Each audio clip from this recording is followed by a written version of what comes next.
secara online, welcome. Oke, Bapak Ibu Saudara sekalian, saya ingin melanjutkan apa yang saya sudah khotbahkan awal bulan mengenai tinggal di dalam Kristus dan berbuah. Saudara, Bapak Ibu, kita mesti selalu ingat bahwa hidup kita cuma punya satu tujuan. Tujuan hidup kita at the end of our days, at the end of our lives, tujuan kita cuma satu, yaitu mempermuliakan nama Tuhan. Amin. Mempermuliakan nama Tuhan dengan cara apa? Firman Tuhan berkata dengan cara berbuah. Oleh karena itu berbuah merupakan tujuan hidup orang Kristen. Tinggal di dalam Kristus dan Kristus tinggal di dalam kita. Ya, saudara, sebelum saya masuk lebih lanjut kepada pokok bahasan pada pagi hari ini, saya ingin katakan bahwa manusia ini, saudara dan saya, sudah terlalu terbiasa, terlalu sering untuk hidup dikendalikan, hidup dinilai oleh angka. Dari sejak kita kecil, kita sudah mengenal angka 0 sampai 9. Dan angka itu melekat di dalam hidup kita sampai hari ini. Dan kita dikendalikan, ditentukan oleh angka, saudara. Kalau saudara sekolah, anak-anak kita sekolah, nilai ujian mereka ditentukan oleh apa? Angka. Kalau nilainya rendah, angkanya rendah, mereka takut, mereka malu, akhirnya mereka berbohong. Jadi angka itu menentukan sifat mereka, menentukan sikap mereka. Betul nggak, saudara? Nilai ujian tinggi mereka bangga, kebablasan bangganya jadi sombong. Karena apa? Karena angka. Dalam pekerjaan, saudara digaji, saudara digaji itu saudara terima sejumlah angka. Saudara punya pengalaman, saudara punya prestasi, saudara dapat pengakuan dari tempat saudara bekerja, saudara dinilai pengalaman saudara melalui angka. Benar nggak? Semua angka, saudara. Pada waktu awal kerja nggak punya pengalaman, angkanya kecil. Sudah berapa tahun kerja keras, saudara ada performance review, angkanya digedein. Semua dinilai, hidup kita di dunia ini secara fisik dinilai lewat angka. Sehingga angka menjadi cara manusia menilai hidup kita. Itu yang sudah terjadi, Bapak Ibu Saudara sekalian. Kuat lemahnya ekonomi dihitung oleh angka statistik. Betul? Kualitas barang, kualitas jasa dihitung oleh angka review 1 sampai 10. Betul? Kualitasnya gimana? Tadi waktu saudara banking dengan bank kami, biasanya dikirim email atau SMS. Bagaimana saudara review kualitas jasa, servis kami dengan angka. Keputusan diambil, election, lewat apa? Angka, voting. Ya saudara, damai sejahtera sukacita kita ditentukan oleh angka yang ada di bank account kita. Betul? Share, trading. Atau Bitcoin sekarang lebih. Wah, kalau naik, angkanya naik, sukacita pun naik. Iman pun bertambah. Begitu angka turun, sukacita pun melesu. Bahkan di gereja sekalipun maju mundurnya, sebuah gereja berhasil atau gagalnya sebuah gereja sering kali dihitung oleh angka. Itu kenyataan loh saudara, berapa jumlah jemaat, berapa jumlah yang ada di bank account. Itu karena dari kecil, dari kita SD sampai hari ini segala sesuatu dihitung oleh angka. Diberkati atau tidaknya anak Tuhan dinilai dari angka. Karena cara pandang dunia seperti itu. Intinya apa Bapak Ibu? Kita sangat terbiasa dikendalikan dengan sesuatu yang sifatnya material yang ada di bumi. Betul? Itu udah gak usah mikir. Sudah seperti itu. Angka menentukan, angka itu menilai kualitas kehidupan kita. Sehingga kita pun menjadi tidak sadar, kita sukar menerima atau bahkan menolak hal-hal yang sifatnya spiritual. Saudara di sekolah diajarin sesuatu yang spiritual, semua harus angka. Betul, kalau ada ulangan ya, terus gurunya kasih nilai, ada nggak yang kasih nilainya gini, karena kamu banyak doa, kamu lulus. Ada saudara?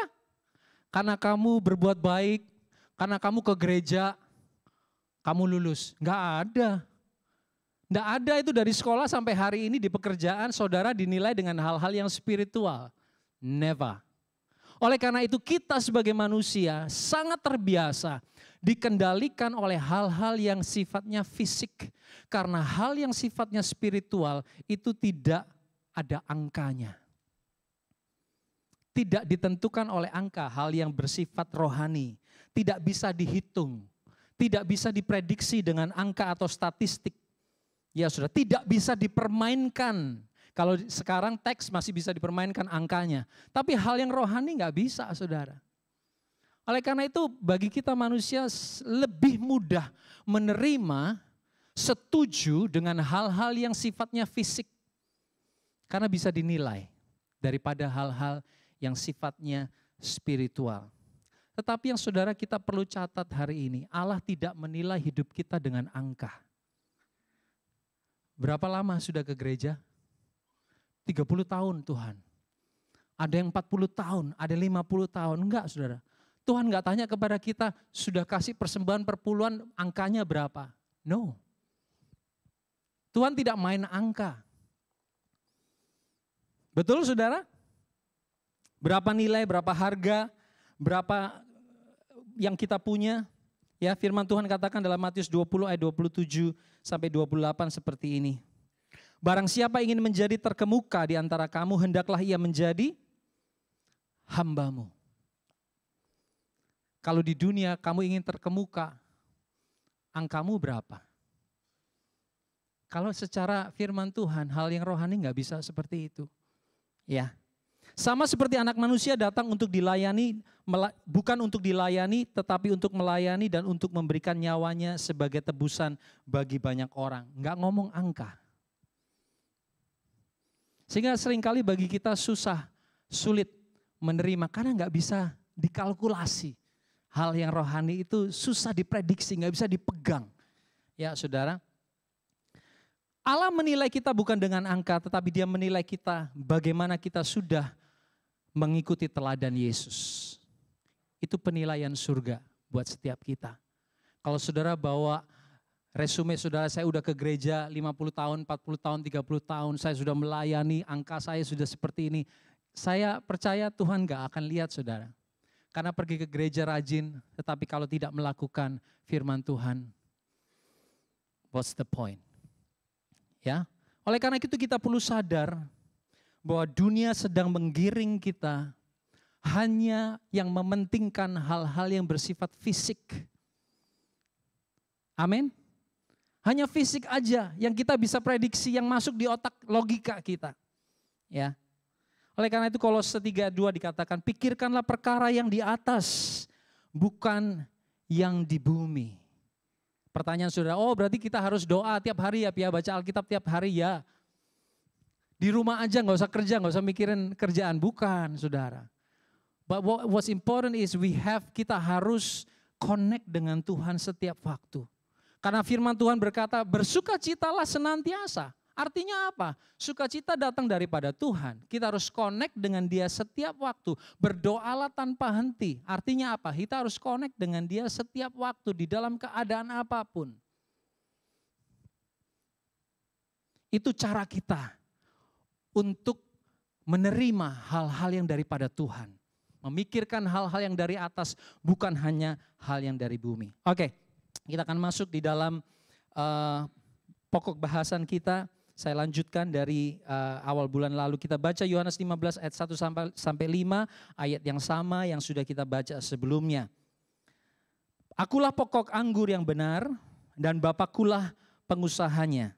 Setiap ranting padaku yang tidak berbuah dipotongnya dan setiap ranting yang berbuah dibersihkannya supaya ia lebih banyak berbuah. Kamu memang sudah bersih karena firman yang telah kukatakan kepadamu. Tinggallah di dalam aku dan aku di dalam kamu. Sama seperti ranting tidak dapat berbuah dari dirinya sendiri kalau ia tidak tinggal pada pokok anggur. Demikian juga kamu tidak berbuah jikalau kamu tidak tinggal di dalam aku. 5, akulah pokok anggur dan kamulah ranting-rantingnya. Barang siapa tinggal di dalam aku dan aku di dalam dia, ia berbuah banyak, sebab di luar aku kamu tidak dapat berbuat apa-apa. Mari kita berdoa. Bapa, terima kasih pagi hari ini. Kalau kami diberi kesempatan sekali lagi untuk mendengar firman-Mu, isi hati-Mu, biarlah kami membuka hati dan pikiran kami, biar kami mengerti apa yang Engkau inginkan dari dalam hidup kami, supaya kami berbuah dan membawa kemuliaan bagi nama-Mu. Di dalam nama Yesus, berkati setiap kami yang mendengar, berkati hamba-Mu juga yang tidak ada apa-apanya ini Tuhan, supaya segala sesuatu boleh membawa kemuliaan bagi nama Yesus. Dalam nama-Mu kami berdoa. Amin. Kita sudah belajar poin yang pertama, berapa minggu yang lalu, ya, bagaimana berbuah. Yang pertama adalah kita harus tinggal di dalam Kristus. Tinggal seperti ranting tidak bisa hidup dari dirinya sendiri. Dia harus melekat kepada pohonnya dan dia harus menyerap semua nutrisi dari pohon itu supaya dia dapat hidup. Ya, saudara ingat kira-kira kita sudah sering kali belajar tentang hal ini ya saudara di Sunday School terutama. Seorang Kristen yang sudah berbuah, ya, kita masuk bagian yang kedua. Dibersihkan. Wah, sudah berbuah loh saudara. Masih dibersihkan. Masih harus diproses. Supaya lebih berbuah. Ya, ayat yang kedua dikatakan setiap ranting yang berbuah, sudah berbuah loh Tuhan. Sudah ke gereja loh Tuhan, sudah rajin loh Tuhan. Sudah murah hati loh Tuhan. Sudah setia loh Tuhan. Saya pernah berdoa seperti itu saudara dulu waktu masih di Indonesia kalau nggak salah. Kenapa Tuhan? Sudah rajin, sudah memberi hidupku semuanya buat Engkau. Kenapa masih harus ada proses Tuhan? Ternyata ayatnya jawabannya di sini. Dibersihkannya supaya lebih banyak apa? Berbuah. Kita akan terus dibersihkan. Amin. Kok nggak ada suaranya? Amin saudara? You like it or not? Tuhan akan membawa setiap kita terus dibersihkan. Bagaimana cara kita dibersihkan? Ada 3 P atau 3 S dalam bahasa Inggris, P dalam bahasa Indonesia. P yang pertama, bagaimana kita dibersihkan?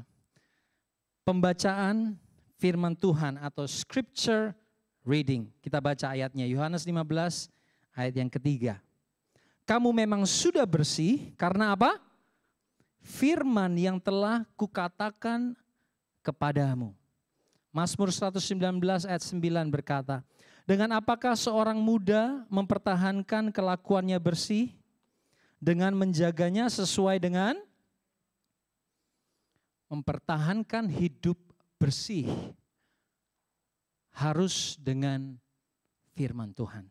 Yohanes 17 ayat 17, doa Yesus sebelum dia disalibkan.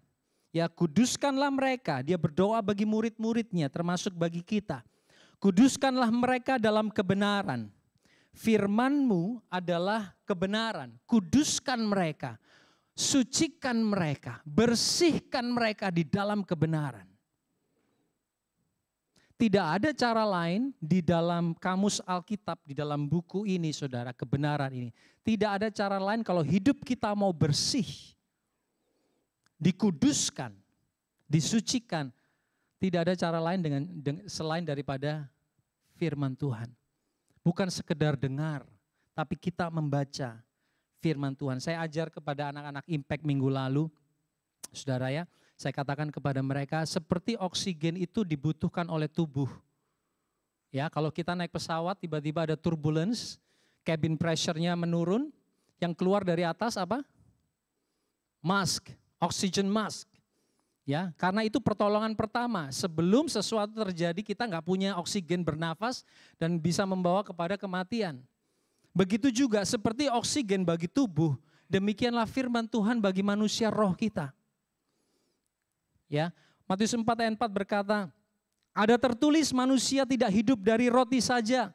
Ya, sesuatu yang fisik, roti itu fisik. Enggak hanya hidup dari makan, minum, pakaian, olahraga, enggak cukup. Bukan itu. Tapi dari setiap firman yang keluar dari, apa saudara? Dari mulut Allah. Setiap firman.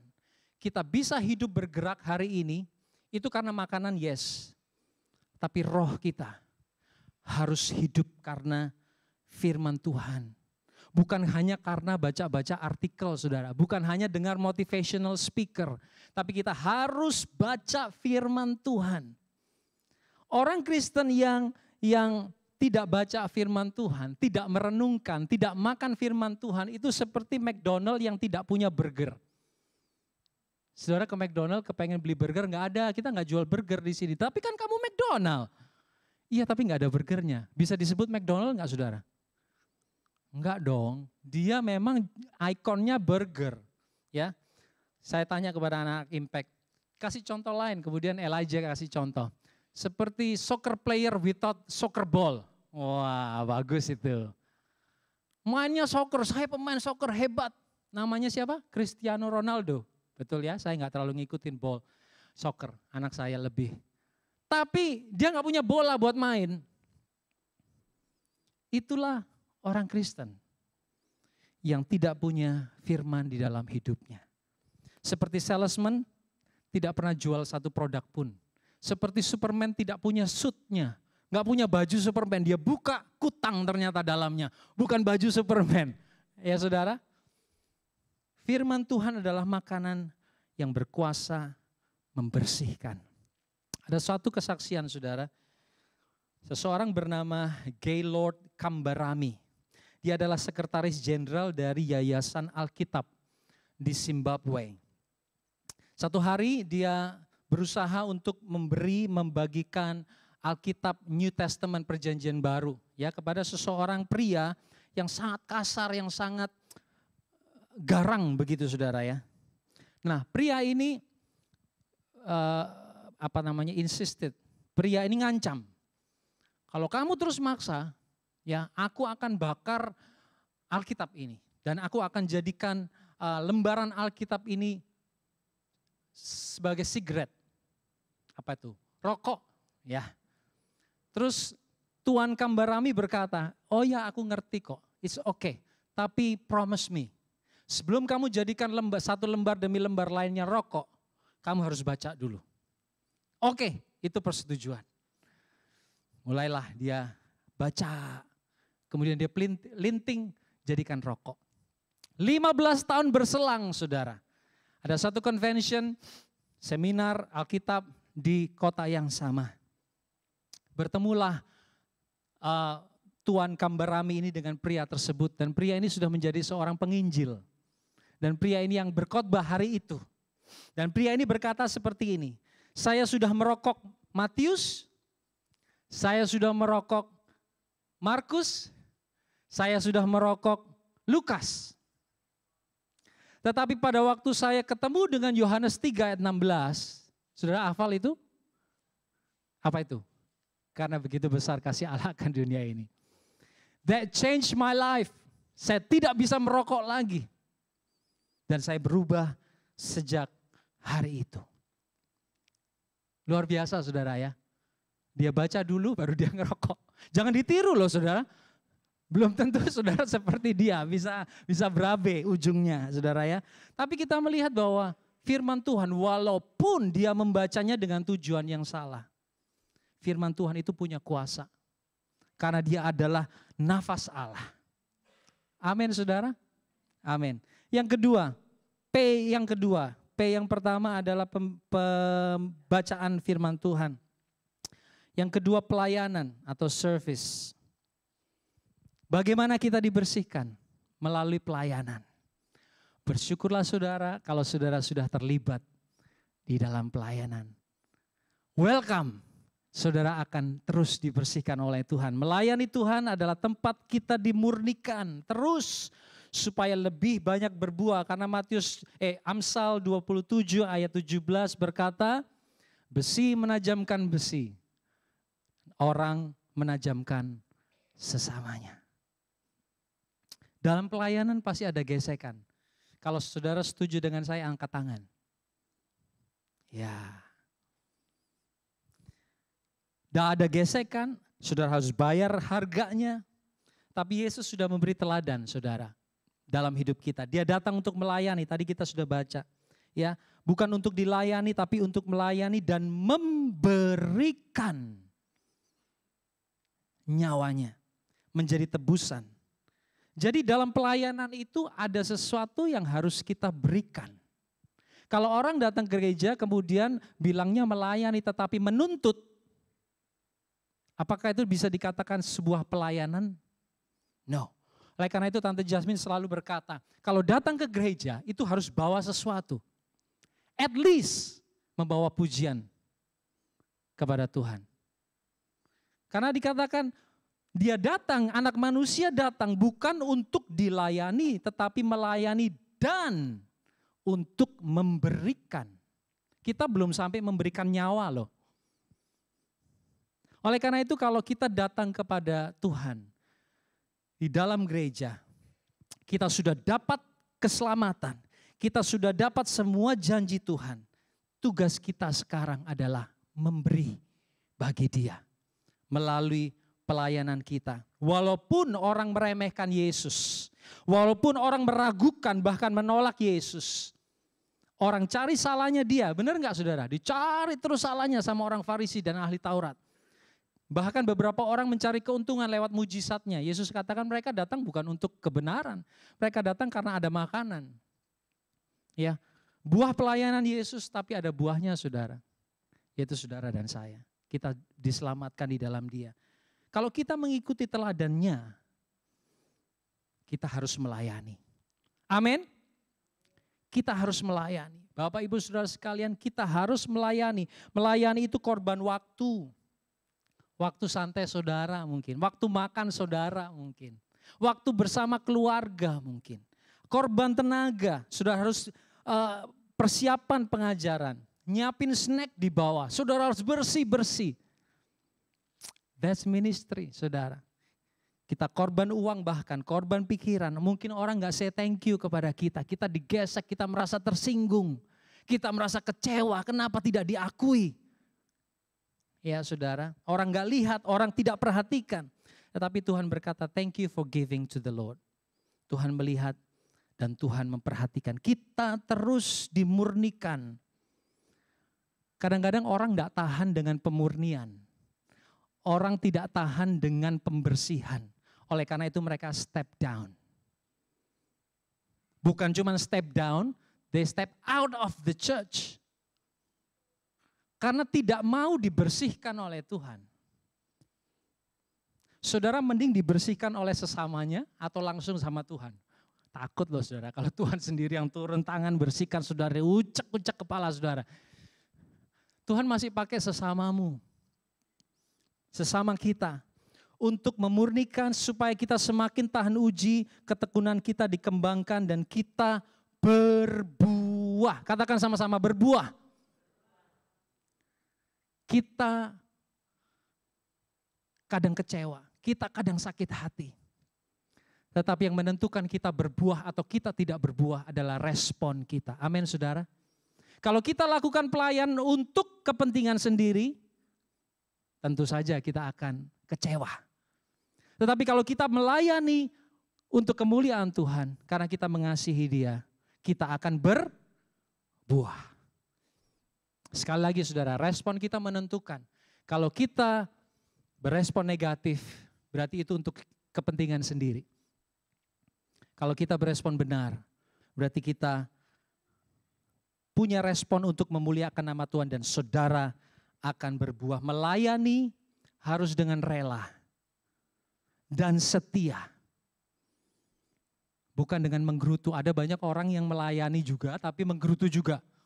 Wah yang lain duduk-duduk aja, saya repot, udah keringetan begini, yang lain cuma duduk, gak terima kasih apalah, gak bantuin. Tapi melayani saudara, tapi ngomel juga. Kira-kira itu berbuah apa enggak saudara? Berbuah yang negatif ya saudara. Tidak mempermuliakan nama Tuhan, tidak ada buah yang manis di dalam kehidupannya. Dalam pelayanan, saudara akan diproses. Kalau saudara tekun dan setia, dengerin baik-baik saudara ya. Saudara di luar pun akan diproses. Ketemu orang, pokoknya namanya ketemu orang itu akan diproses. Amin. Kecuali ketemu bebek, Peking duck. Itu gak usah diproses, langsung di atas meja, saudara. Jadi santapan saudara. Itu bedanya kalau kita ketemu orang sama ketemu bebek. Ya.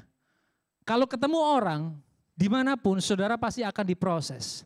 Bedanya begini, kalau saudara punya respon yang benar, saudara akan berbuah. Saudara akan semakin tekun, saudara semakin tahan uji. Dan saudara akan dipakai Tuhan lebih baik. Saudara akan dipercaya oleh Tuhan melakukan hal-hal yang lebih lagi. Makanya banyak orang berkata seperti ini, aduh pelayananku kok nambah-nambah ya, yang lain-lain gak mau pelayanan. Ya karena saudara dipercaya. Why? Karena saudara berbuah. Dikasih ini lagi, dikasih itu lagi. Orang datang bertubi-tubi, why? Karena mereka melihat buah di dalam hidup saudara. Mereka percaya kepada saudara. Mereka melihat saudara punya jalan keluar, bisa menolong hidup mereka. Oleh karena itu, responi dengan benar di dalam melayani Tuhan. Ya saudara, karena Tuhan sedang membersihkan setiap kita sampai kita mempermuliakan nama Yesus. Saya di Surabaya, di gereja saya di Surabaya, saudara, ada seorang pria yang bekerja untuk gereja. Namanya Pak Kasno, ya, orang Jawa. Dia sudah bekerja di gereja itu, di gereja saya dulu di Surabaya. Sebelum saya masuk gereja itu, saya masuk gereja itu tahun 91 kalau nggak salah saudara ya. Jadi dia way before that dia udah kerja. Dia kerja di gereja sebagai pesuruh gereja. Jadi dia suruh-suruh sama gembala. Dan pekerjaan dia sangat-sangat di belakang layar Bapak Ibu Saudara sekalian. Ya, jadi kalau sudah selesai ibadah seperti ini, orang pada keluar, dia baru masuk. Dia baru masuk kalau ruangannya kosong untuk apa? Untuk membersihkan gereja. Nggak ada orang yang perhatiin.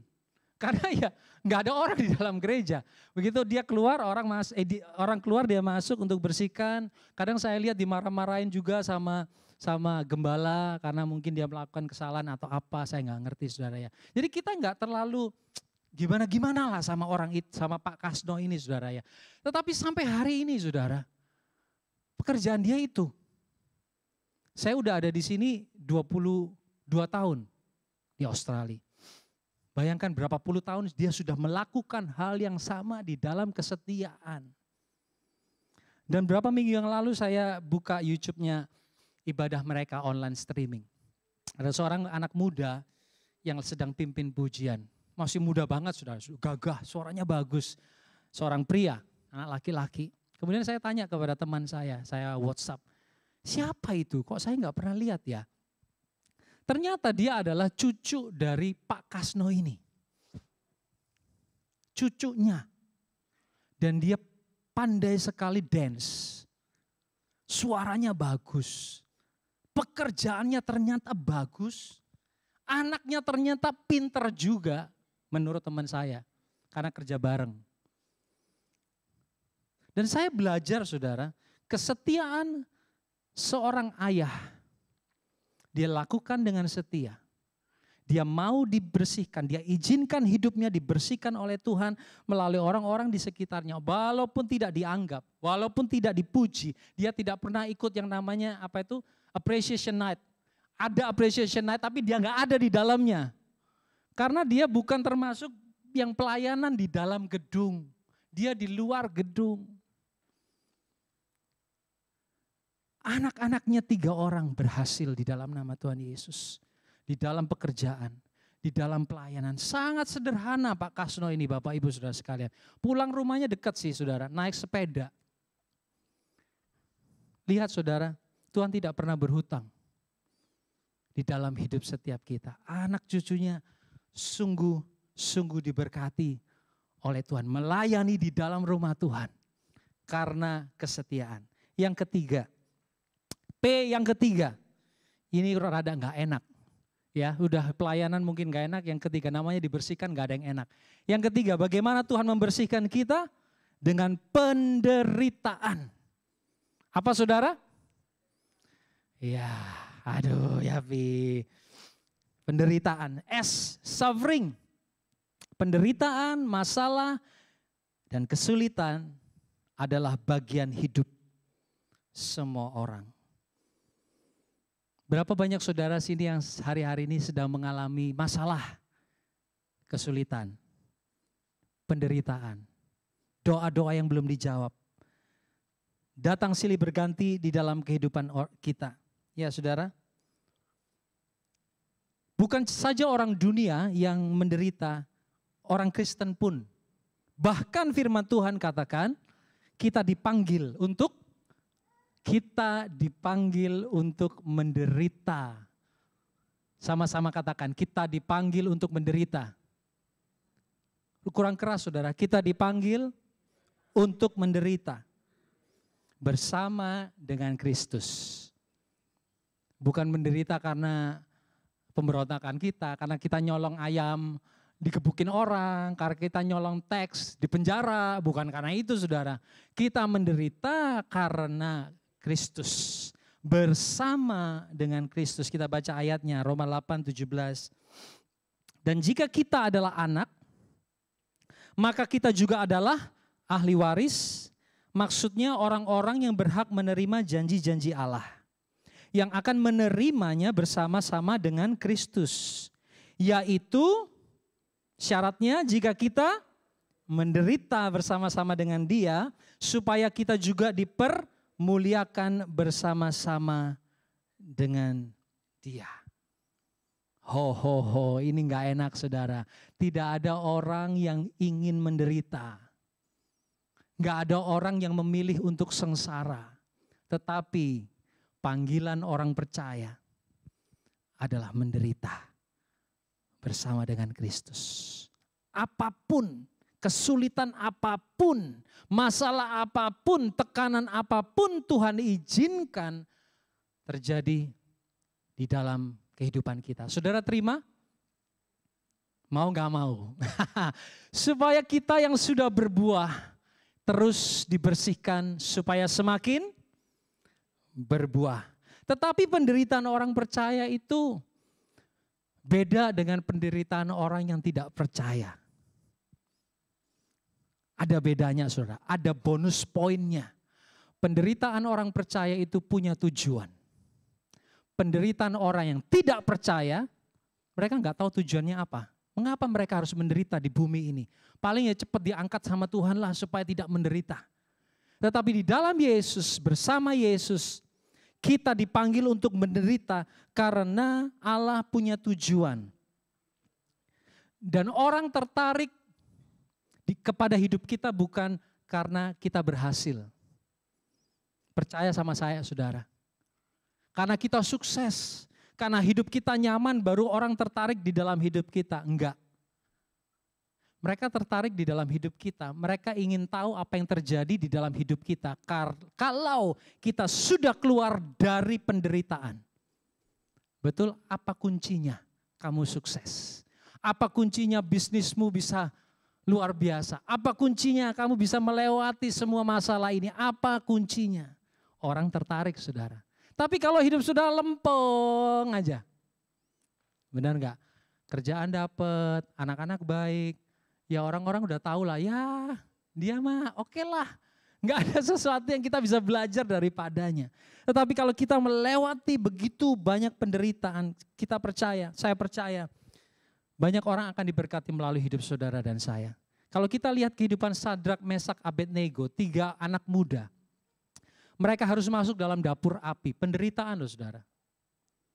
Ya orang-orang hebat, orang-orang pinter loh mereka itu. Kaum elit, katakanlah seperti itu ya. Hanya orang-orang yang hebat yang masuk dibawa ke dalam pembuangan supaya mereka kerja di dalam istana. Tapi mereka masuk dalam penderitaan. Allah izinkan Daniel, orang hebat juga tuh. Satu alma mater dengan Sadrak, Mesak, Abednego. Masuknya kemana? Gua singa.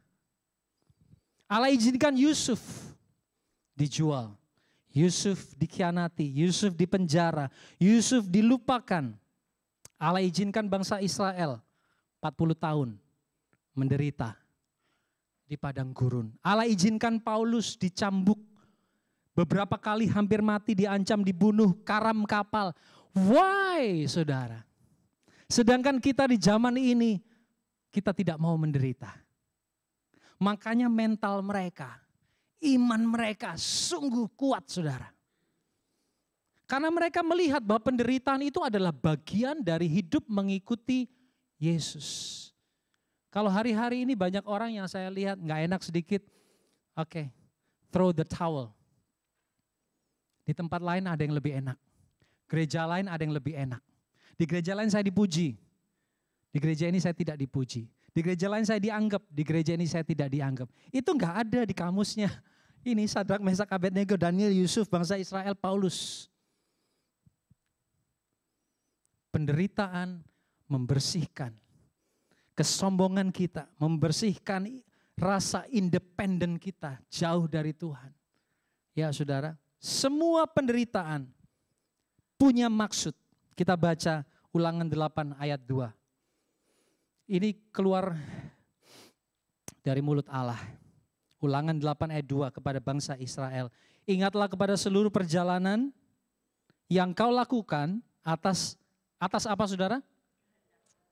Kehendak Tuhan. Lihat, mereka 40 tahun itu saudara pikir, wah Tuhan gak punya plan lain. Ya, atas kehendak Tuhan Allahmu di padang gurun selama 40 tahun ini. Dengan maksud satu, merendahkan hatimu dan mencobai engkau untuk mengetahui apa yang ada dalam hatimu. Yakni dua, apakah engkau atau tidak. Ini tujuan orang Kristen menderita. Ini yang Tuhan ingin cari. Kalau kita ngelewatin tekanan, kita ngelewatin kesulitan, baik di dalam gereja maupun di luar gereja. Kita lewati himpitan. Bagaimana respon kita sebagai anak Tuhan? Bagaimana respon kita sebagai orang Kristen? Apakah kita punya kerendahan hati? Atau kita mau menang sendiri, kita mau pakai cara kita sendiri, kita pakai pengalaman kita sendiri, kita pakai emosi kita sendiri, or kita berpegang pada perintahnya. Melewati semua ini kita sedang dibersihkan. Cuman dua pilihan, saudara mau merendahkan hati, atau saudara mau berpegang pada perintahnya. Saya kadang-kadang tuh sama Tuhan, bertanya saudara, kenapa Tuhan ya? Sampai seorang pelayan Tuhan sudah tahu, Pastor Bobby and Pastor Nelly yang dari Hong Kong pernah khotbah di sini saudara ya. Mereka gembala di Hong Kong selama 20 tahun mungkin. Dan mereka sudah berusia cukup senja saudara. Setelah berbicara beberapa waktu, keluar pertanyaan, Tuhan kenapa sampai usia tua sekalipun Tuhan izinkan mereka ada dalam proses.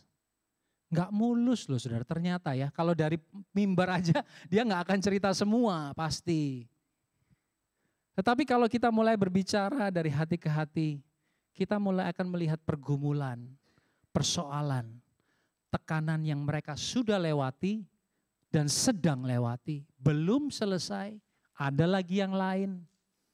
Saya percaya saudara ngerti maksud saya, saudara pernah melewati hal seperti itu.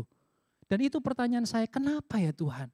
Bukannya sudah cukup Tuhan, mereka udah melayani Tuhan, that's my question back then, long time ago. Sudah cukup Tuhan, mereka udah usia berapa, mereka masih harus mengalami proses demi proses seperti itu.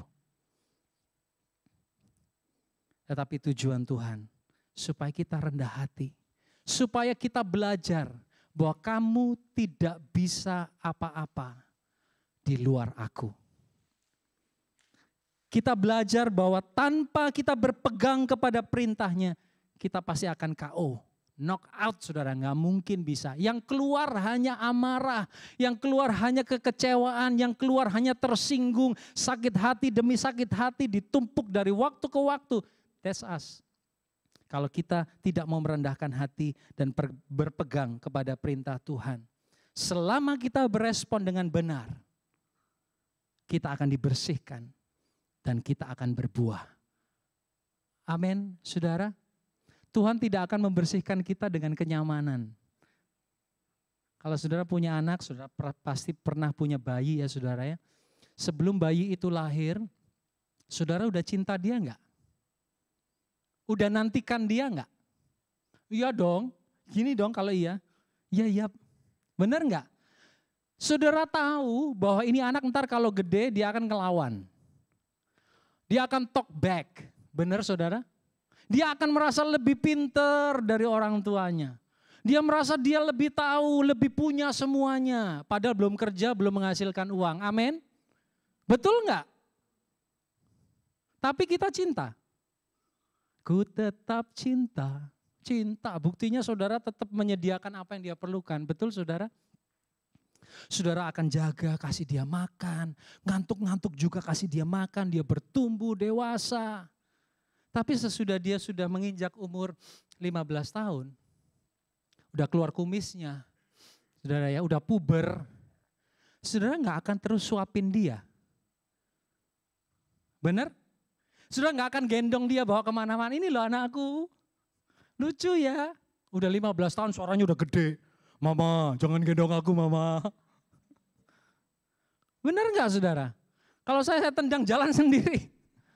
Itu penderitaan buat dia. Biasanya digendong, kok sekarang dilepas. Biasanya mamanya yang maju, siapa yang berani sama anak gua, siapa yang bully anak gua. Bahkan datang ke sekolah, tanya kepala sekolahnya. Sekarang anaknya udah besar, mama jangan datang ke sekolah ya, malu-maluin. Dia harus menghadapi sendiri. Why? Tetap cinta, tetap mengasihi. Tapi dia harus bertumbuh. Kekanak-kanakannya harus ditinggal. Dan dia harus menjadi seorang pria yang dewasa. Sebagaimana seharusnya. Begitu juga saudara dengan saya. Kenapa seringkali kita hadapi masa-masa susah, sukar di dalam kehidupan kita? Karena Tuhan sedang proses. Saudara gak dikasih minum susu terus. Susu. Banyak orang tuh cerita begini sama saya dulu. Dulu pertama-tama kali saya terima Yesus ya. Belum minta aja udah dikasih loh sama Tuhan. Wih hebat ya. Baru buka mulut, Tuhan udah kasih. Tuhan itu dahsyat luar biasa. Wah, pokoknya luar biasa Tuhan. Sudah berapa belas tahun mengikuti Yesus. Kok doaku belum dijawab-jawab ya? Tuhan ini ada apa enggak ya?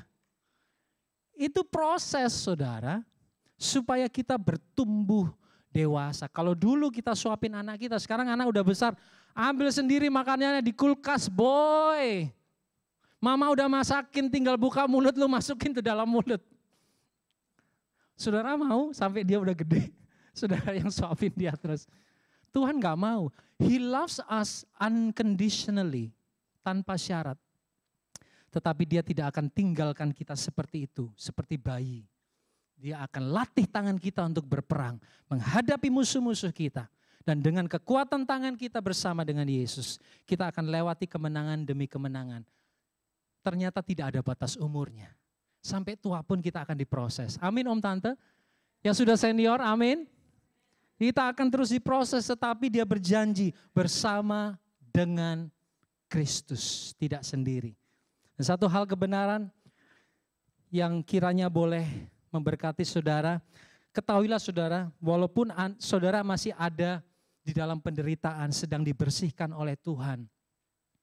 Artinya saudara masih ada di dalam kebun anggurnya Bapak kita di sorga.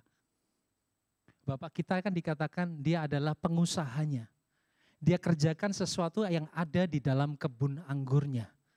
Saudara tidak sedang ada di kebun anggur orang lain. Saudara sedang ada di dalam perlindungan tangan Bapak di surga. Walaupun sepertinya kita dibersihkan gak enak. Tapi saudara ada di dalam pengawasan.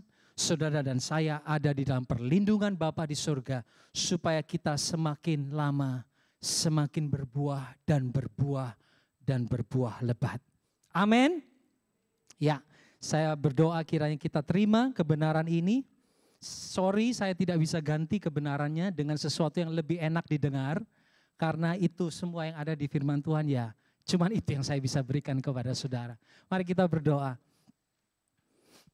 Haleluya.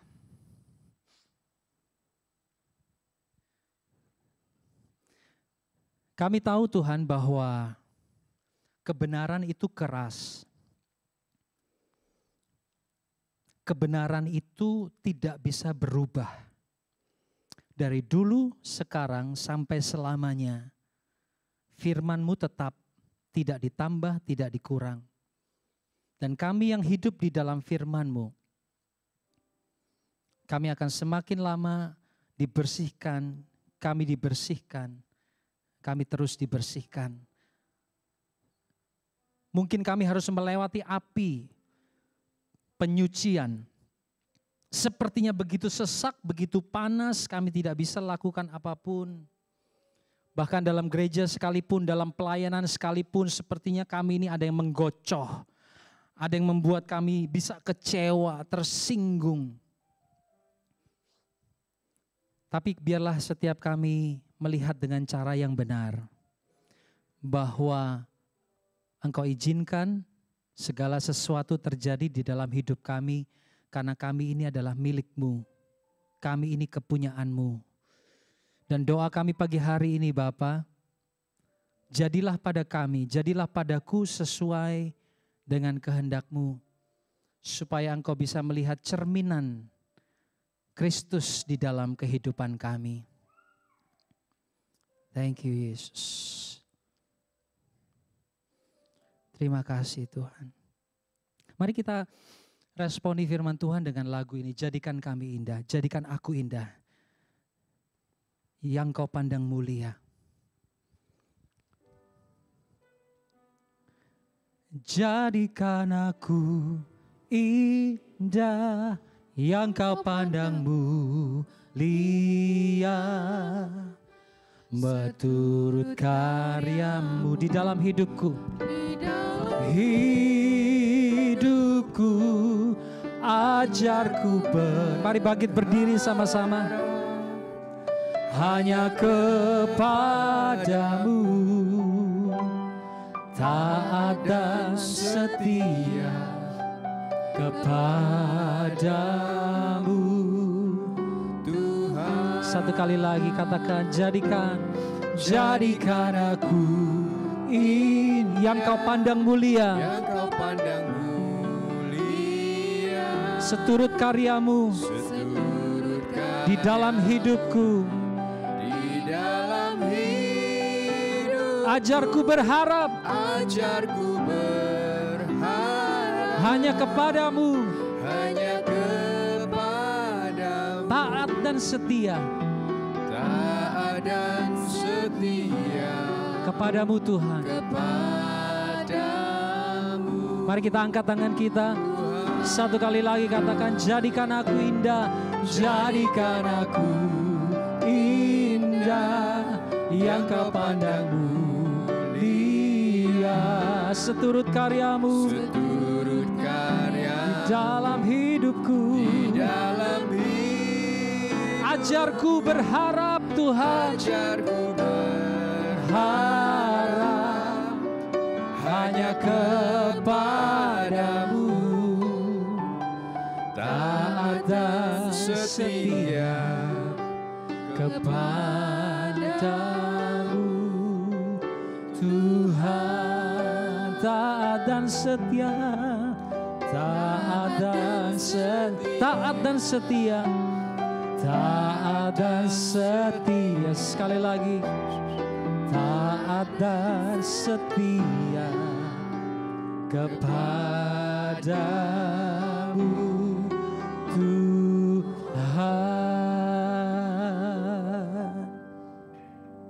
Betul Tuhan, Kau sedang proses setiap kami. Mungkin ada yang berat, mungkin ada yang ringan. Tetapi kami mau taruh hidup kami di dalam tangan-Mu. Kami percaya di dalam keadaan apapun Engkau sanggup membawa kami dalam jalan-jalan kemenangan-Mu.